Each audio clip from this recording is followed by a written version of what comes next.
Hello, it's Jake Williams here with my second week development log. This is obviously the second in a series of development logs that I will record, go for reflect back upon my week of work and development. So this is my second video. It's devlog 2. So delete that. So this week has been a very big week in terms of game progress and my development in terms of game development really. Sort of I've been implementing newer features and functions into my game to propel it really, um, as I'll showcase you in a bit. So starting off, let's play through. Okay. So I have updated my UI system, so it's still the same here in terms of functionality, but as you may have noticed, I have removed a page which used to be control scheme. So if I bring up the previous version from what I showed you last week, I've got it open somewhere. Here it is, version 6. So as you can see here, I've got the control scheme.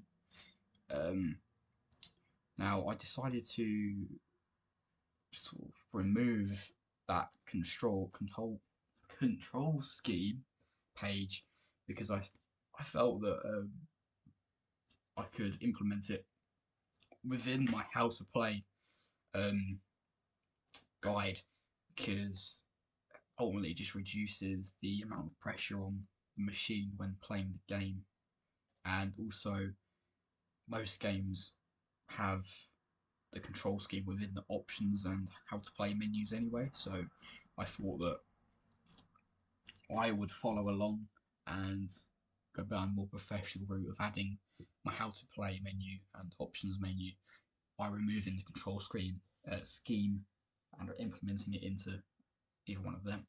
So another notable difference is I have in the options menu here, I've removed the game difficulty tab. Now this was, so I'll show you here. Here we go, difficulty, easy and hard. So I've removed that and I stuck with hints. So obviously still functions the same as sort of hard and easy mode, except it's just the hints that are turned off. So if you remember, reflecting back upon last week's video when I played through the game, it came up with the top. I'll show you actually. Here we go. It came up with these exclamation marks here to highlight key objects within the game. So if we highlight the UI system, here we go. It's here as well. So this would come up with text of click on key to open door. So I've added a function. Well, this hint on and off system works in the same way as the hard and difficult mode, except obviously it doesn't enhance the sort of difficulty of the levels, but it sort of reduced the help that is given to the player. So yeah, let's show you this now. Here we go. Options. So if we play with hints off first, go back. So it highlights that. So how to play, let's show that. So see again, very basic at the moment. So it's very basic at the moment. So it's the interactive objects, press Q. To exit from interactive object, press E. And to interactive objects in inventory or interact with other user interface elements, use the mouse and cursor to click on the object. Click the left button on the mouse. So that's just the control scheme as what it used to be, but I've moved it into the how to play menu just for that sort of, or just so, because that's basically what it is, isn't it? How to play the game. So if we continue to the game, another major difference is I have completely overhauled the look of the UI. So obviously you've got dialogue now here, and also you've got health pack here, pause menu, yeah. So here as well, so the pause menu is the same as the options menu, but instead of going back to the previous layout that we were on, it just brings it up onto the screen now, so it doesn't interfere with the sort of progress through your game.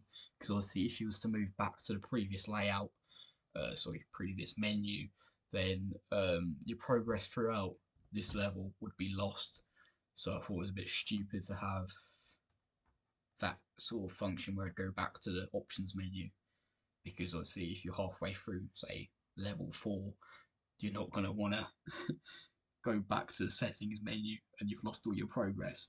So that's why I added this into the actual game itself. So as you're playing it, just to give you that sort of peace of mind that the game isn't going to suddenly start you back from the beginning again. So as you can see here, I've got the hints off. See, it's not there. Hint back on, it appears. So it's the volume buttons are still here. They don't work yet, but they function, but also haven't got any audio yet. And that is obviously one of the main areas that I want to touch upon within my beta build going into next week, and sort of finishing that artwork, because I have started some artwork here.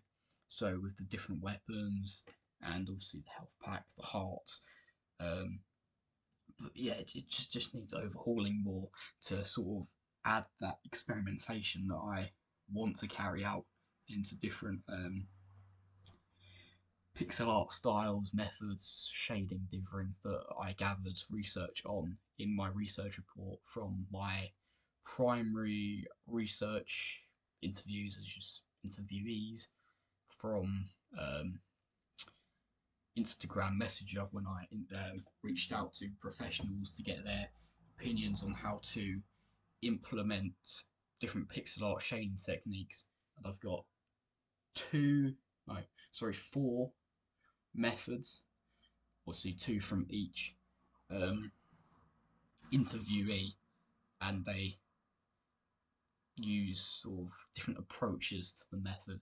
So I was going to experiment with both of them, or all four of them, compare them, what ones I'd like to use, why, and showcase how I've implemented that into my game. And also, I'd like to carry out a sort of feedback in my playtest, which is coming up next week, to get people's opinions on different art styles that I could use. So different colour schemes, obviously the different techniques to sort of show them sort of character art of one that uses, say, the dithering method, and the other one that uses the colour shifting or hue shifting method. And that was just really sort of tailor the game towards the audience, and also help me aid my decision in what methods I'd like to use within my pixel art. So that is one daily target that I set myself for next week. Zombies appeared.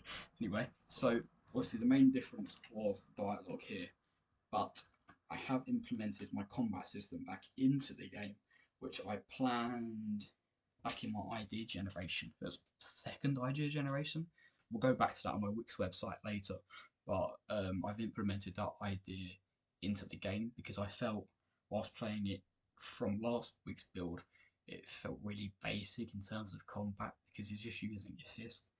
So here, the little animation plays now, and there's a cooldown as well. So here, so I've got my fist activated at the minute. You see that I'm currently clicking X, but it's not playing the animation because there's a cooldown. This is just to add sort of,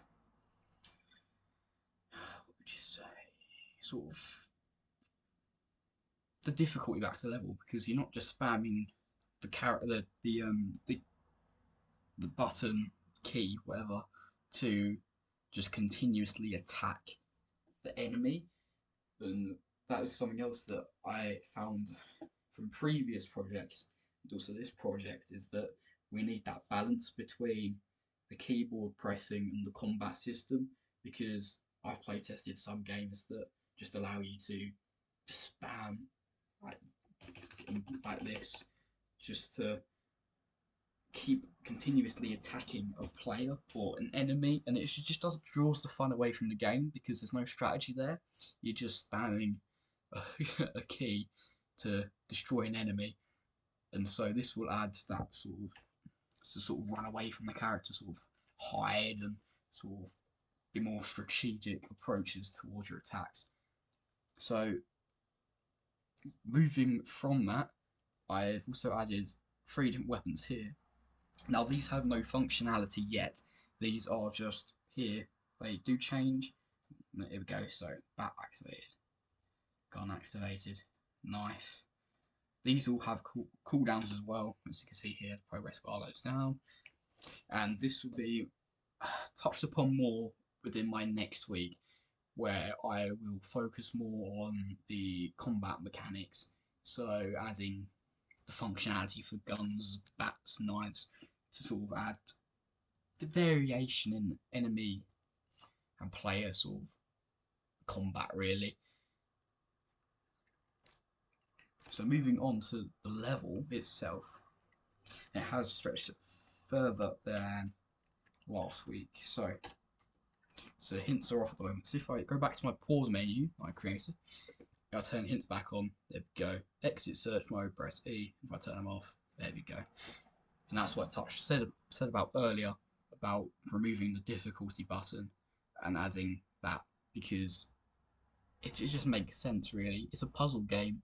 You're not going to want to increase the difficulty of the puzzles, so why not just take away the hints and add them optional for whether the player wants a more difficult sort of blinded approach towards the puzzles. So inventory system now functions still. I've also added, so whilst I'm in the inventory system here, let's move back to this door.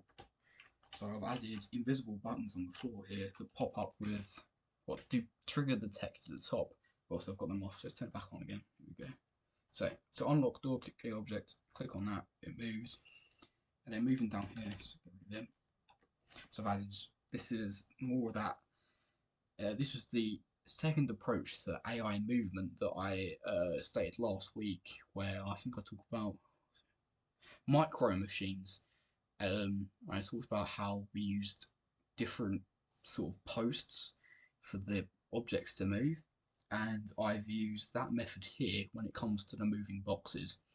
Now obviously these are only basic yellow cubes in a minute, but they will be they will have finished artwork by the end of next week, and hopefully next week, the week after that. But these function correctly, and that's just what I'm trying to aim for at the minute. But this uses the box post method, like I said. So as it collides with that post, it moves back to the other one.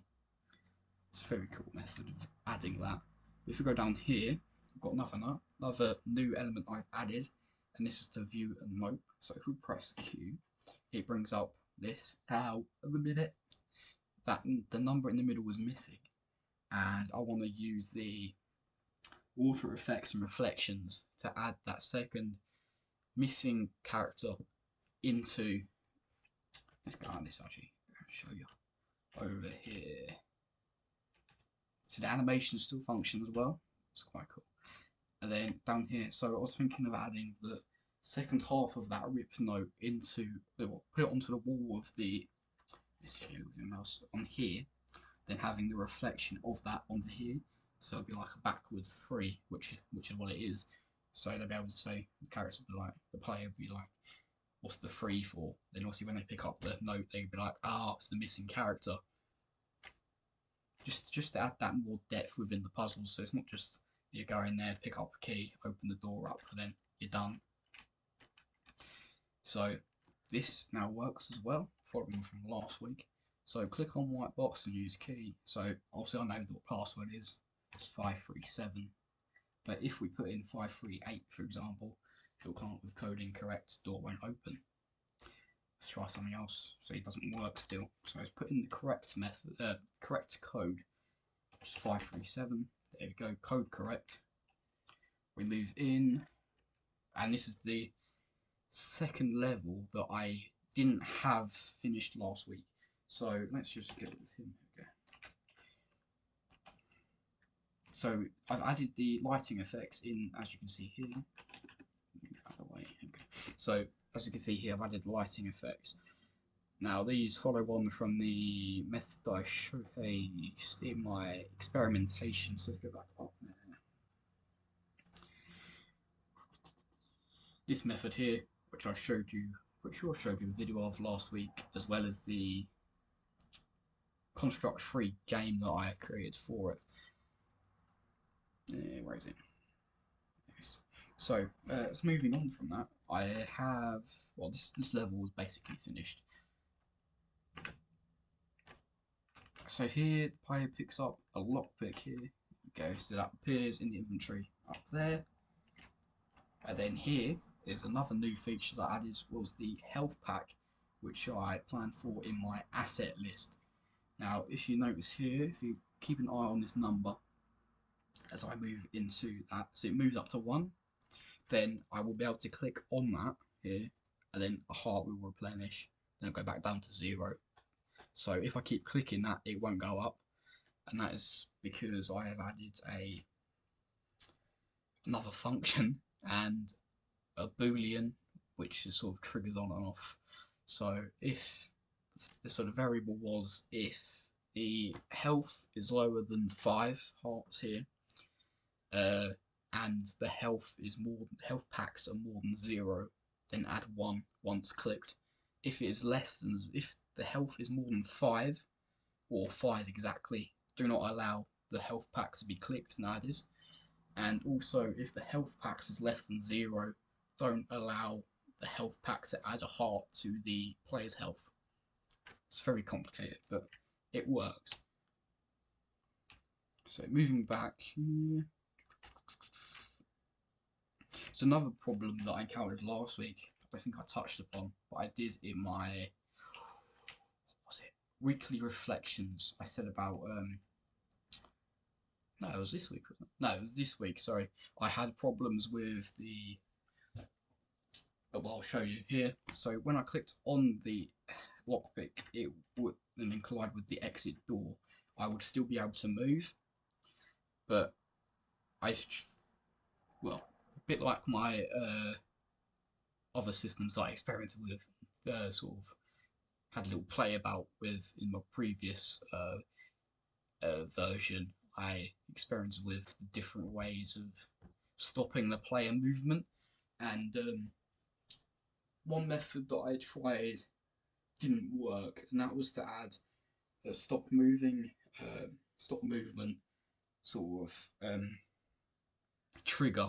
So as they interacted with the door, the player movement would be disabled, but that didn't work because it was a trigger once again, which messed up with my previous sort of bugs that I found with animations from my previous week. So I tried many different methods. I've got like an hour-long video of me sort of racking my brain on what to do about it and sort of going through the different methods I did, what sort of workarounds, sort of coding I created to get to this stage. And I came up with the idea of adding the dialogue into the game. So now when the player interacts with the door, the dialogue would show up, and the character itself would transport back to this position here, but it would create a clone of itself on that previous layout when it interacted with the door, which didn't have the functionality of the player movement, and that worked really well. And I was sitting there thinking, why did I not think of this before? Because it works really well, and I've used it before. So yeah, that's how I got around that bug, but it did take me a while. So now as you may have noticed as well. We've now finished that first level, and we're on to the second level. So here I've added the lighting effects back into it, the game, with the torch there, and there should be a dark. There we go. So at the minute the torch isn't being shown when the players pick it up. That is, I haven't coded that in yet, and that will come next week when I have more time to fully flesh out this level, because this has no functionality at the moment, but it's all set up and it's ready just to add their coding into it. So here we go. So there's a locked door there. As you can see, I've got the water feature again round the edges. So this is sewage, and I was going to add a a trigger when, if the players interact with the sewage, they would sort of become incapacitated for a couple of seconds, just to give that sort of feedback and sort of play an animation, so they're sort of being pushed back from the sewage. It's just to add that so they have to stick to the path that they're on. So there we go. Let's just showcase this health pack again. So there we go. But yeah, that is mostly all of my development for the phase at the moment. Oh, and another thing I forgot to mention here is I've moved all of the maps onto one page, because obviously last week they were in separate. So I've got map level 1, but I've moved them all into one layout page, if you will, because it just adds that seamless transition. And also I found that when we were switching between the different layouts, all of the variables were being reset, and the inventory, it wouldn't carry over, and there was a mess out, creating sort of several of the objects in the inventory when you've used them already. I've got a video of that, but yeah, so it didn't really work. So I've moved them all into one, and everything functions correctly now. So that was another key area that I worked on doing this week. So if we move back to my Wix website and go to my journals, go down to week 8, here we go. So I continue working towards my outcome. Right, so this is where I mentioned about what could have been improved, and I'll show you the videos of how I sort of overcome those problems. So first, well, there were many areas this week because it was a very large part of development this week, but I felt the main areas, well, I've expanded upon with devlogs, which I'm doing now, but however, the main two areas that could be improved upon would be integration of dialogue text and also integration of lighting effects. So, as I said before, the dialogue, what would you say? I wrote it down here. The dialogue would not appear on screen when the player clicked immediately on the play button. So this button, the continue to game button, because as you do it now, the dialogue immediately comes up when the player can't be moved. But I had the problem where the dialogue prompt would not trigger, and the dialogue text would not appear, and the player would still be able to move whilst the variable was still triggered. And I said that I overcame this by removing the separate lines of code and just using a function like I did with animations, because obviously learning from that mistake last week, I found it easier to progress forward using functions because they just work, and also you can, as I said, you can add different lines of code to them and sort of update the lines of code without having to touch every single line. You could just do it in one. So another area, the second area that I felt could have gone better would be the integration of my lighting effects. Although I also have experimented with this, and I thought it would be easier to implement this into my game, but I did have a lot of problems sort of adding the effects, so the pulsating effects and the movement effect, resulting in me having to reflect back upon my experimentation and sort of learning from what I did from that. And that really helped me out. So that reflection that I have said that I would carry out just really, really, really helped me when it came to doing that. And problems. Right, so one of the major issues that I faced this week was the pause menu and the object collision, which I've stated earlier. The object collision is where I mentioned about when the player interacted with the door, the final door, the dialogue, where I added the dialogue in. So we won't touch upon that one. But the pause menu. So I had a problem with implementing the pause menu into my game, and it was that the menu was not rendering correctly when the player clicks on the pause button. I think I spent about half an hour sort of, yet again, just testing with different methods of approach, and then finally sticking with one that worked. And that was, if it was a very easy fix, and that was that the menu was not visible because I hadn't positioned it within the boundaries of the game sheet. So as you can see, let's turn all the layers off. Here we go. So here, so see this dotted line goes around.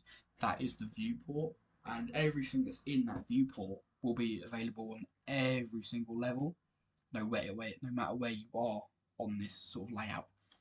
And I didn't position that menu within that viewport, and I put it like over here. See where this code and the other placeholder objects are. I positioned it over here, and it didn't render within the game, even though I had anchored it. So here, so I've got the anchor effect. I didn't. So behavior, it didn't render, and I thought it was another issue with my coding. But it turned out that it wasn't, and it was just a very easy fix that I could have avoided, but we've learned from that. So, and moving on, I have yet again set some more targets for next week. So that again continues to update and reflect upon my planning, experimentation, etc. for the smoother development process. And next week, I hope on finishing my alpha build, and also finishing my second puzzle and my third puzzle, which would be the largest puzzle and the sort of penultimate level before my fourth level, and also to implement the updated and improved designs of my UI. And finally is to carry out that extended research and experimentation into pixel art. So going from my primary sources that I picked up on in my contextual research report, they gave me a series of different sources that they use themselves. So I was going to carry out some extended research into those, touching upon what they have stated about what they do, and then comparing it with what the other person has stated, and then comparing it ultimately with the guides that they have given me. So that will just contribute towards my extended research and the extensive research that I need to achieve high grade, and also I'll be able to apply the pixel art techniques into different experimentations that I will then compare in my play testing, which is next week, just to get opinions on what sort of art styles my playtesters believe would better suit the game, just so I can improve it further. Ultimately, that is the main bulk of what I've achieved, what went wrong. And now I'd like to show you the videos of my progress. So, yeah, health packs. Should skip through this one. So see here, here we go. I haven't had my health pack. I haven't implemented the health pack in yet because it's not there. Also, the weapon systems aren't there either. So now there it is. So there's the health pack. Inventory sort of placeholder, if you will. So here is a line of code. So here we go. So I was talking about earlier. On start of layout, set hearts to 5, set animation frame to hearts. So that's equivalent to what the variable is set at. So if you've got 5 heart points, the hearts are going to display 5, 4 if you've got 4, etc. 0, 0. On collision with health pack.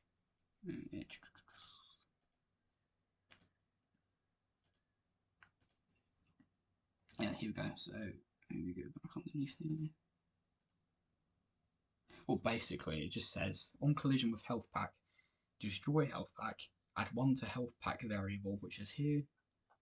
This one here that I'm highlighting now, and that would add the animation frame. Let's show you quickly how to menu. Here we go.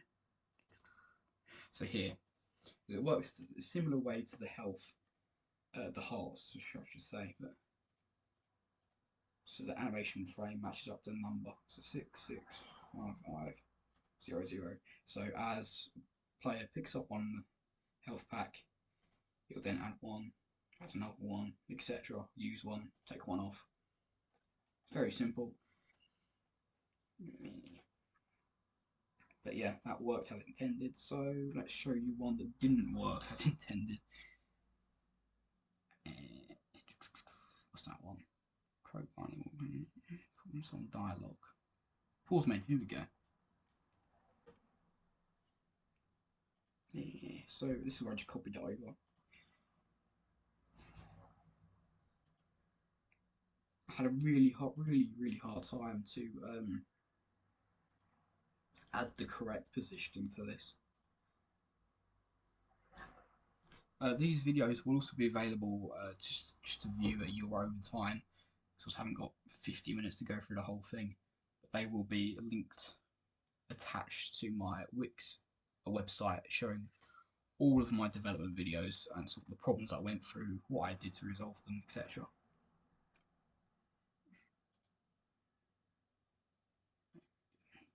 So this is right. Here we go.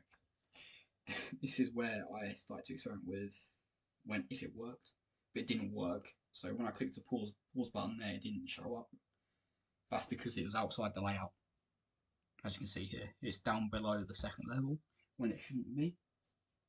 So I moved it up. I then moved it. But another problem I encountered was the options menu would automatically open as the player progressed into the actual game itself. And this is something I didn't want, because obviously you're not going to open the game straight away and it's going to take you to the pause menu, is it? So I had to find a workaround to fix to this problem, and I did. I don't think it's in this video. It's not in this one. Here we go. Solving problem. That's controls on exit. That must be that one then. One minute. It's probably towards the end here. But yeah, here we go. So I use the functions and booleans that I used for the animations, health, all of them. So here we go. So let's pause it here. So on left click button on sprite back pause, set pause to false. So that was the function would ultimately make the inventory, not the inventory system, sorry, the pause menu invisible. So here everything's invisible. and it would stop ignoring the user input. So after they click that, the player can then move again. So obviously, if it is pause, the player then is disabled, and then everything turns visible. That was a really it took quite a long time to figure out the problems with each sort of line of code for implementing this pause menu, but ultimately I did get it working in the end, and this just showcased my progress and sort of different iterations I went through to resolve the issue. So I'll show you another area. So obviously I added my new weapons. Skip that again. That works in a very similar way, where it just compares the boolean here. So this is just for the cooldown function that I added. I used the new progress bar, which I've never used before, and that worked really well. It was very easy to implement, and also to compare the variables of that to then trigger when the attack animation can be played.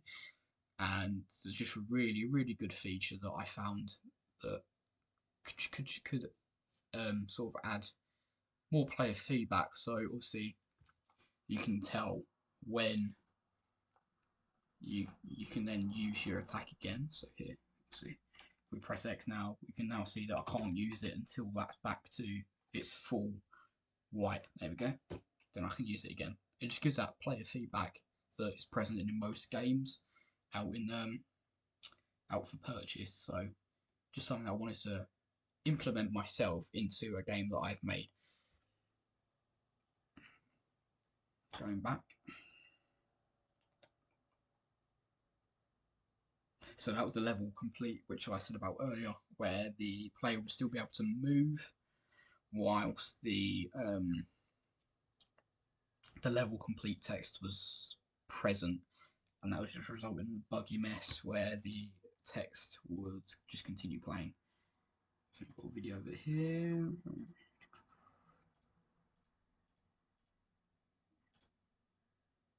Maybe not. I think it's in this version though. Let's finish this. It's not in that one. But yeah, so solving problem. Controls and exit. Here we go.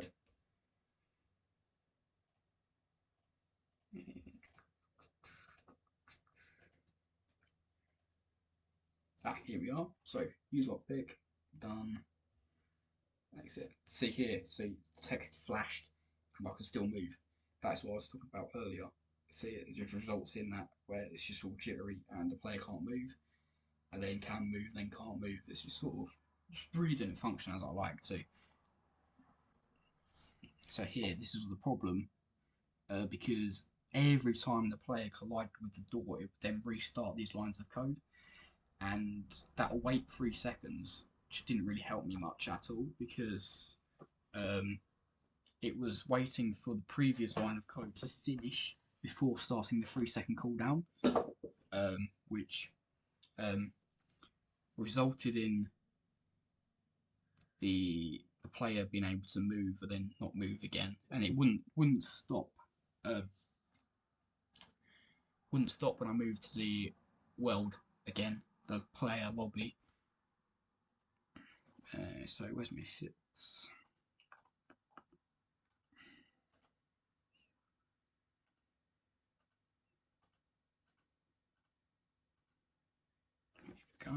See there, this is what I was talking about as well. When that variable was triggered, the inventory system would mess out really, and more objects would be displayed in the inventory system that I'd already used. So here we've got the key, and then the lockpick is overlapping a second key which shouldn't have been spawned, and I wouldn't be able to interact with them. It's just really just didn't really work. So here we go. I changed a few lines of code here. So if as the mouse is being clicked on the store key, it would then completely destroy it. It would get rid of it. This was something I didn't do before. I put it in visible, and one of my lines of code would then trigger the key again when I didn't need it, resulting in the key duplicating and being displayed below the lockpick that I just picked up.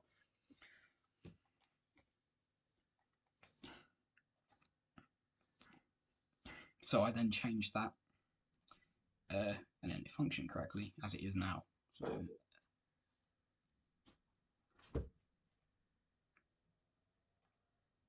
yeah, so that's how now it works as well.